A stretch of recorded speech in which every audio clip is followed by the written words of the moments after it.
اور اللہ کے نبی صلی اللہ علیہ وسلم نے علی الاعلان یہ بات کہی تھی. آپ نے یہ فرمایا تھا خذوا عنی مناسککم کہ لوگوں مجھ سے حج کے طریقے سیکھتے جاؤ, مجھ سے حج کے طریقے سیکھ لو. لعلی لا القاکم بعد عامی ھذا, ہو سکتا ہے اس سال کے بعد میں تم سے ملاقات نہ کر سکوں, ہو سکتا ہے آئندہ سال آنے کے بعد ہمارا تمہارا ملاقات نہ ہو سکے, اس لیے اس سال آج تم حج کے طریقے مجھ سے سیکھ لو. یہ اللہ کے جیسے دن نکلتا جاتا ہے, چاشت کا وقت قریب آتا ہے, اللہ کے نبی صلی اللہ علیہ وسلم کی بیماری جو ہے مزید بڑھتی جاتی ہے. اللہ کے نبی صلی اللہ علیہ وسلم آپ کے ہاتھ کے پاس ایک پیالہ رکھا ہوتا ہے, اس کے اندر آپ اپنے ہاتھوں کو ڈالتے ہیں, اپنے چہرے کے اوپر پانی چھڑکتے ہیں اور کہتے ہیں الا ان للموت سکرات, لوگوں موت کی سختیاں ہیں, موت کی بہت ہی زیادہ سختیاں ہیں. حضرت فاطمہ رضی اللہ تعالی عنہا آپ کی لاڈلی بیٹی آپ کی حالت دیکھتی ہیں اور کہتی ہیں واہ کربا ابا, ہائے میرے ابو کی پریشانی, ہائے میرے ابو کی تکلیف. اللہ کے نبی صلی اللہ علیہ وسلم کہتے ہیں لیس علی ابیک کرب بعد اليوم, اے میری بچی آج کے بعد تیرے باپ کے اوپر کوئی پریشانی نہیں آنے والی ہے, آج کے بعد تیرے باپ کے اوپر کوئی مصیبت نہیں آنے والی ہے,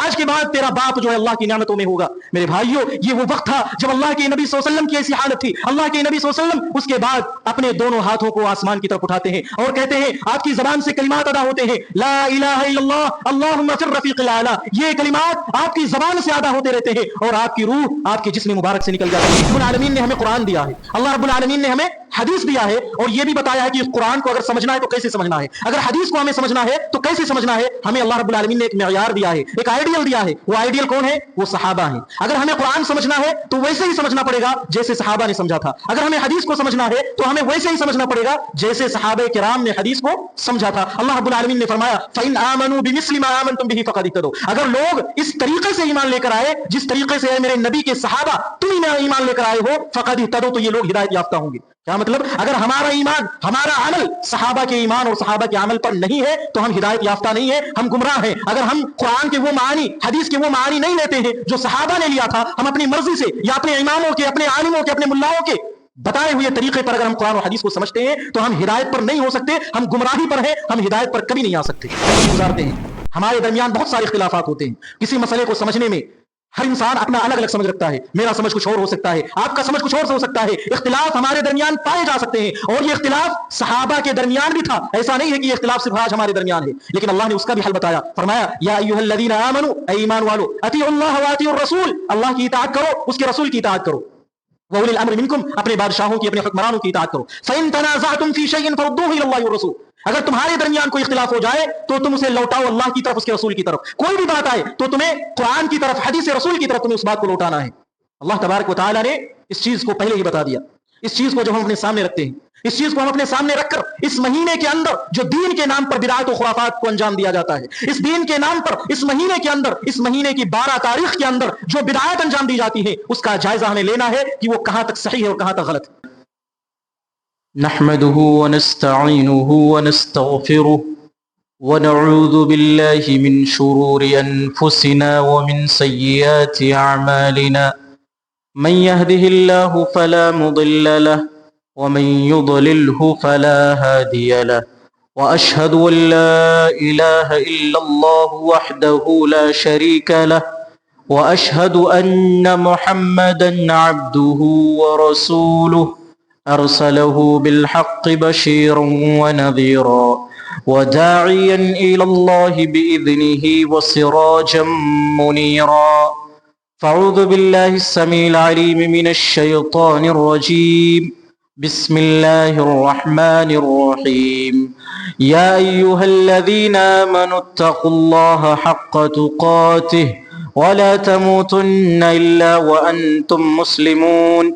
يا أيها الناس اتقوا ربكم الذي خلقكم من نفس واحدة وخلق منها زوجها وبث منهما رجالا كثيرا ونساء, واتقوا الله الذي تساءلون به والأرحام إن الله كان عليكم رقيبا. يا أيها الذين آمنوا اتقوا الله وقولوا قولا سديدا يصلح لكم أعمالكم ويغفر لكم ذنوبكم, ومن يطع الله ورسوله فقد فاز فوزا عظيما. أما بعد, فإن خير الحديث كتاب الله, وخير الهدي هدي محمد صلى الله عليه وسلم, وشر الأمور محدثاتها وكل محدثة بدعة وكل بدعة ضلالة وكل ضلالة في النار. قال الله تبارك وتعالى في القرآن المجيد: بسم الله الرحمن الرحيم: ومن يطع الله ورسوله يدخله جنات تجري من تحتها الأنهار خالدين فيها وذلك فوز العظيم. ومن يعص الله ورسوله يدخله نارا خالدا فيها وله عذاب مهين. تمام قسم کی تعریف و توصیف، کبریائی، بڑائی، بزرگی، حمد و ثنا وحدہ لا شریک خالق کائنات مالک ارض و سما کے لیے ہے.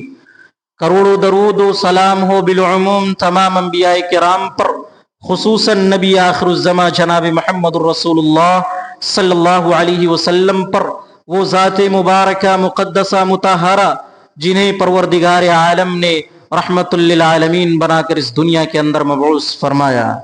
اللہم صلی علی محمد وعلی آل محمد کما صلیت علی ابراہیم وعلی آل ابراہیم انکا حمید مجید.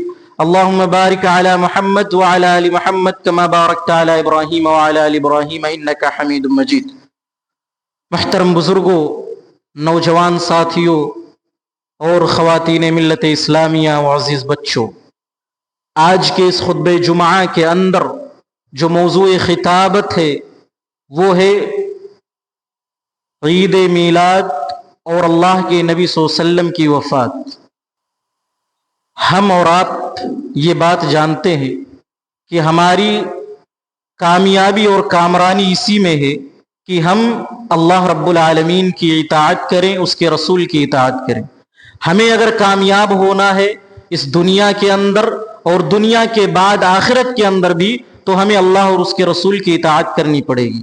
اللہ رب العالمین سورہ نساء کے اندر ارشاد فرماتا ہے: وَمَن يُطِعِ اللَّهَ وَرَسُولَهُ يُدْخِلُهُ جَنَّاتٍ تَجْرِي مِن تَحْتِهَا الْأَنْهَارُ خَالِدِينَ فِيهَا وَذَلِكَ الْفَوْزُ الْعَظِيمُ. کہ جو اللہ کی اطاعت کرتے ہیں، اس کے رسول کی اطاعت کرتے ہیں، ایسے لوگوں کو اللہ رب العالمین جنت کے اندر داخل کرے گا جس کے اندر نہریں ہوں گی، وہ اس میں ہمیشہ ہمیشہ رہیں گے، اور یہ بہت بڑی کامیابی ہے. آگے اللہ رب العالمین نے فرمایا: وَمَن يَعْصِ اللَّهَ وَرَسُولَهُ، جو اللہ کی نافرمانی کرے، اس کے رسول کی نافرمانی کرے، وَيَتَعَدَّ حُدُودَهُ، اور اللہ رب العالمین نے جو حدود متعین کیے ہیں، جو بارڈر جو ہے بنائے ہیں شریعت کے، اسلام کے، اس بارڈر کو، اس حدود کو اگر کوئی کراس کرتا ہے، لانگتا ہے، اللہ رب العالمین نے فرمایا: يُدْخِلُهُ نَارًا خَالِدًا فِيهَا، وہ اس میں ہمیشہ ہمیشہ رہے گا، اور وَلَهُ عَذَابٌ مُهِينٌ، اور یہ بہت ہی دردناک عذاب. سوال یہ پیدا ہوتا ہے کہ ہم اللہ کی اطاعت کیسے کریں، رسول کی اطاعت کیسے کریں؟ اگر ہمیں اللہ کی اطاعت کرنی ہے تو ہمیں قرآن کو پڑھنا پڑے گا، قرآن کو سمجھنا پڑے گا، قرآن کے اندر غور و فکر کرنی پڑے گی، اور قرآن کے اندر جو باتیں بیان کی ہیں اس کو اپنی زندگی کے اندر نافذ کرنا پڑے گا. اور رسول کی اطاعت کیسے کرنی ہے؟ اگر یہ بات ہمیں جاننی ہے کہ رسول کی اطاعت کیسے کرنی، تو ہمیں حدیث پڑھنی پڑے گی. حدیث کے اندر جو باتیں بیان کی گئی ہیں اسے اپنی زندگی کے اندر نافذ کرنی پڑے گی. نبی کے سیرت طیبہ کو ہمیں پڑھنا پڑے گا اور اسے اپنی زندگی کے اندر عملی جامہ پہنانا پڑے گا. تو اب یہ بھی سوال اٹھتا ہے کہ ہم قرآن اور حدیث کو کیسے سمجھیں؟ کیا ہم قرآن کو پڑھیں، حدیث کو پڑھیں، اور اپنے مرضی کے مطابق، اپنے ذہن کے مطابق، اپنے علم کے مطابق جیسے جی میں آئے سمجھے اور جیسے جی میں آئے عمل کرنے لگے؟ نہیں، ایسا نہیں ہے. اللہ رب العالمین نے ہمیں قرآن دیا ہے، اللہ رب العالمین نے ہمیں حدیث دیا ہے، اور یہ بھی بتایا ہے کہ قرآن کو اگر سمجھنا ہے تو کیسے سمجھنا ہے، اگر حدیث کو ہمیں سمجھنا ہے تو کیسے سمجھنا ہے. ہمیں اللہ رب العالمین نے ایک معیار دیا ہے، ایک آئیڈیل دیا ہے. وہ آئیڈیل کون ہے؟ وہ صحابہ ہیں.